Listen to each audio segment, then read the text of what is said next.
Hi, and welcome to the second module, actually, the second week of the online workshop. So you've been doing a really great work until now, so I'm very proud of you. A lot of good collaboration and comments, which are very interesting because I'm trying to follow everything, but as you might understand, I'm still a coordinator, a teacher, and I try to do that like at night. Let's say by right now it's 2 a.m. actually, and I didn't went to sleep because I was trying to catch up, actually, as probably you do. So I understand you're really busy, and I am as well. So we are trying to do everything as best as we can. So for now, there have been a few participants who have had some difficulties uh, preventing them to access the workshop until now. So I'm going to send you a progression sheet. So these participants already know, they've contacted me. Starting from that, what I would expect is that if for a reason you are late in your tasks, well, you can try to catch up as soon as possible in order to follow the group, because it's really more interesting when you interact and comment on and you read what the others have done, and you can comment on what they did, and you can post your posts at the same time. Because if you post your answers like a week after, apart from me, which because I will go back to module 1, I guess that the other participants will like go on modules to modules. So for the few participants like who are a little bit late, perhaps you can try to interact between yourselves, okay? Which would be okay because there is a pretty large group actually of participants, so that's the basic idea. Okay, so going from there, if you see that it isn't blue, like for the first module, then it's because there's something. You can read or ask me about it if ever you don't understand why something hasn't been done yet. And then for the second module, there are 5 learning engagement activities, which I will present to you as well right away. Okay, well, not right away. Before that, if you go to the workshop homepage, okay, just press here on the workshop on homepage, you'll see that I have planned one meeting, online meeting, but with 2 options, okay, for the time zones. The idea here is to talk about the philosophy of the IB. You've done learning engagement, and for some of them, I didn't really comment. I've posted like a summary, and I would like us to discuss about it, because basically what's important for me is not just something which is our words on paper, but something which you live. The IB would be something which you live as much as possible in your classrooms. Okay, so in order for the philosophy to get into your classrooms, we have to like have a common a vision of what it is. But for now, for what I read, there are really interesting comments and posts that you've done so far. So I'm very confident that you are really open-minded about the philosophy, and they're trying to put in implementing it into your classrooms. So starting in module 2, where we are going to start to build a unit plan, then we're trying to actually plan things that you can use in our classrooms. So we'll get back a little bit later to that. So for the meetings, just go back, I've done 2 groups, not on the numbers. These are suggestions. I wouldn't, if somebody from like another country wants to join in the other option, I don't mind at all. It's just because I try to find some time where for you it wouldn't be like in the middle of the night, and it's actually impossible to do that, okay, and to have one meeting. So Option one would be, for me, I'm not in Montreal, but I'm close to the city of Montreal, so it's the Eastern time zone, which is Greenwich Meridian time -5. It goes from like Montreal to Miami, going through New York.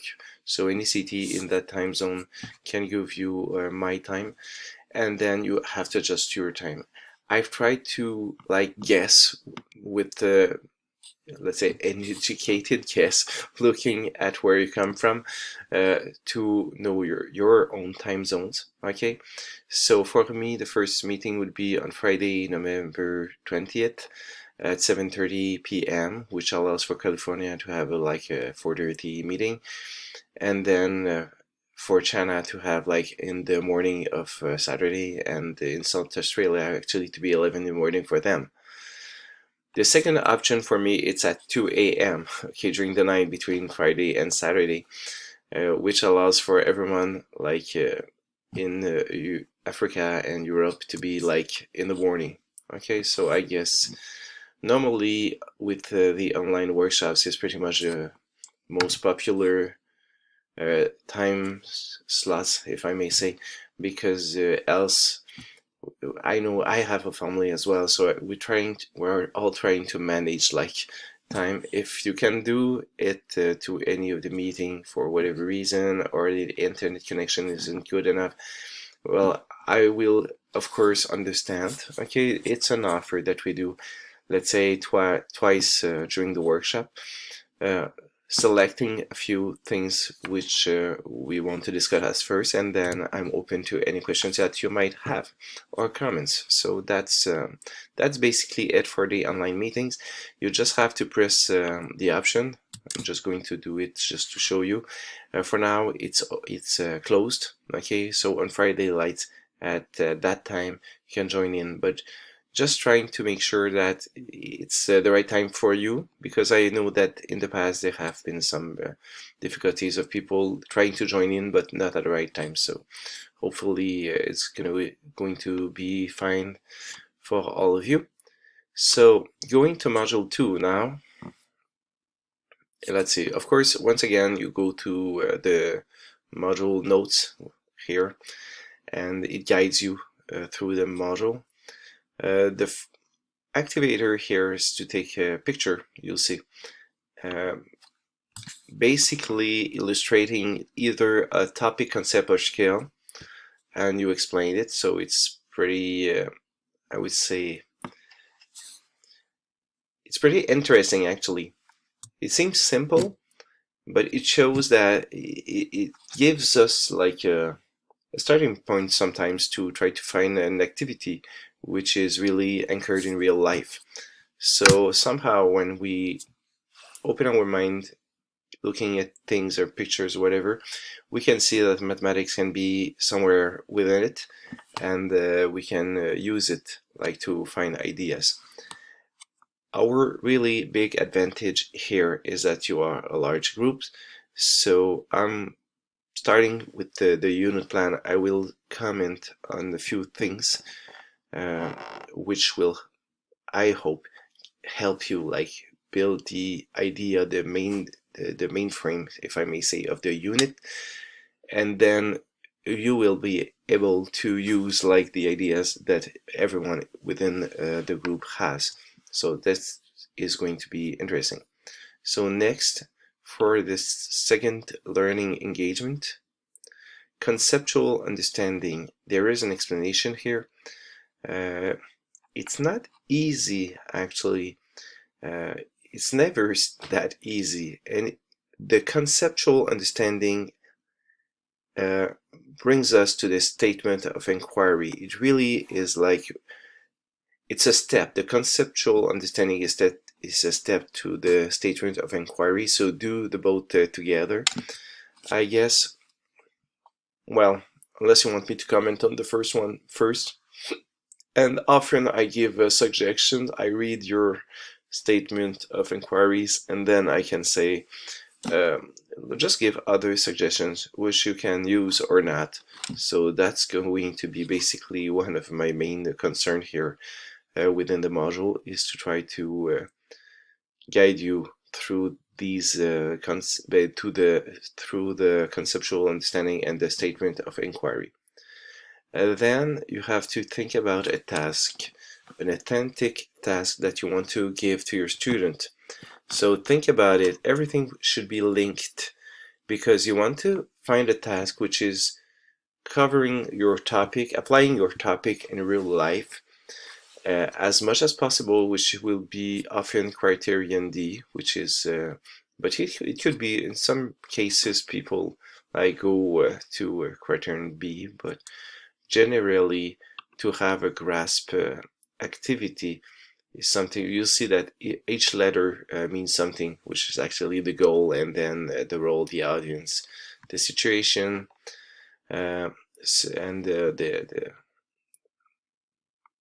objects of evaluation. So you'll see the product. So you'll see, like, through the step of the graphs module, your summative assessment will be built actually. So you think about the topic, how it can relate, and have an activity here.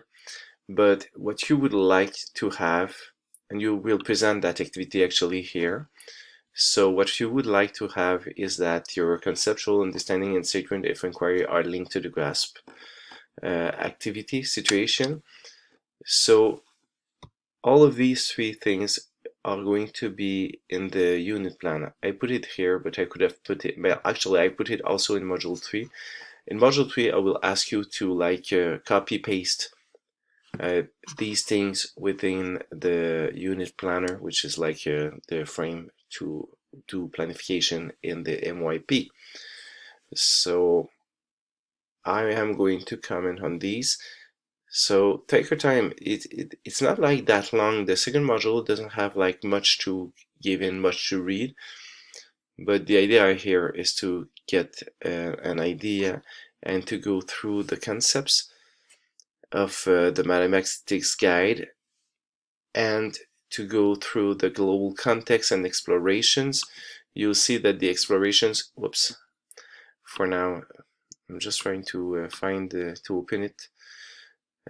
What we call the explorations for each global context are these, and if you read the explorations you can choose one which is going to be used in your unit plan, and then you are going to link all of these, the global context and the concepts, to build the statement of inquiry. So it's really the concepts plus the exploration together, which allows you to do your statement of inquiry, and you have your activity that you define with these with that statement of inquiry in mind. Okay, all of this goes together. The reflection forum will go back to